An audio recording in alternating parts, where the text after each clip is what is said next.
JJ the CPA here. We're going to talk about the alimony changes under the new tax law, and they go into effect 1/1/19.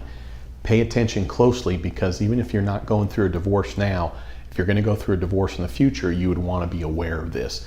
And here's the big thing that's changing. So if a divorce is finalized after 12/31/18, alimony is no longer deductible.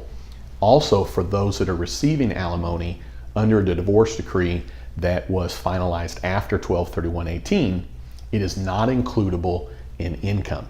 Under current law, so if you have an existing divorce decree, under current law, you get to deduct the alimony, and the person receiving the alimony has to pay tax on it, meaning it's included in their income. Don't be worried if you have a decree in place now or from a prior year. Even though you're going to be paying alimony in 2019 forward, you still get to deduct that. It still is going to be taxable to those that are receiving it because the decree was already in place.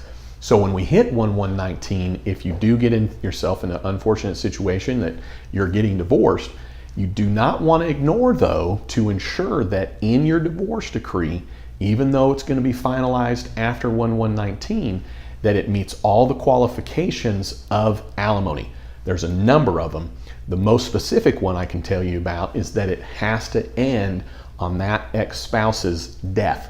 Sounds bad, but the IRS requires that for it to qualify as alimony, it has to end upon their death. And there are other things that it needs to be identified as in the decree. Why would you care if it's no longer deductible? The reason is, what if the law changes? So if you're getting a divorce situation and you're going to pay alimony out over several years, what if the law were to change? Well, if the law changes and they allow alimony to be deducted, well, it can only be deducted if it is properly documented in the divorce decree. So no matter if the divorce is in 18 or 19 or in the forward, still make sure that alimony is properly identified and meets all the IRS qualifications, so that if the law changes, you're not stuck without the deduction. Now, that wouldn't be you being a bad person by taking the deduction, because that'd just be the law. That person who's receiving it, not being an unfair situation, the law would be they'd have to include it in income. Real quick, if you're in the middle of a divorce, what's come out here recently is that if you can get a judge, so not the attorneys to agree and not you two to agree, but if you can get a judge to sign off on the financial aspect of the divorce, the alimony that is, by 12/31/18, that can fall under the current law. Again, it has to meet all the qualifications. It has to specifically state that it's under the 2018 law. So even if you cannot get every aspect of the divorce finalized, things like custody or separation of property, those things can be finalized in 2019. But if the financial and the alimony can be finalized in 18 and a judge approves it, then it can be deductible. It is includable in that spouse's income when it's paid in the future. A couple of caveats to that is that the divorce needed to have started prior to 7/1/18, and you and your spouse could not have lived together for the last 6 months of 2018, and you cannot file a joint return for 2018. You wouldn't have a choice to do single or head of household, because you wouldn't actually be divorced at 12/31/18 if you were in this circumstance where you did get the financial aspect finalized before the end of 2018, but didn't get the rest of it finalized in 19.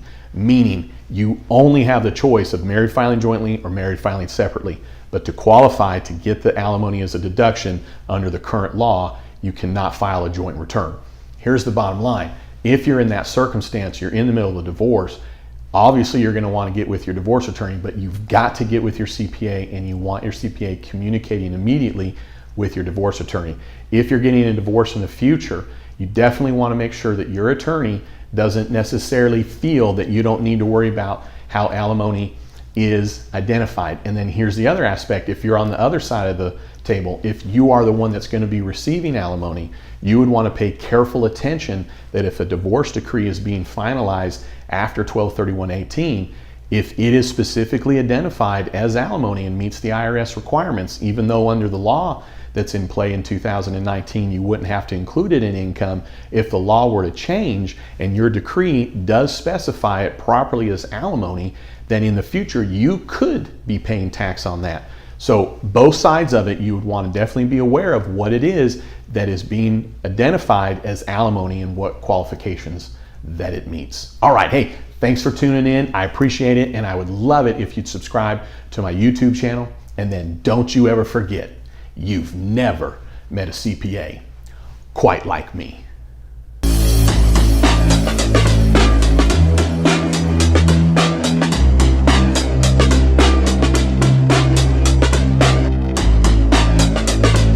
Don't you ever forget, you've never met a CPA quite like me.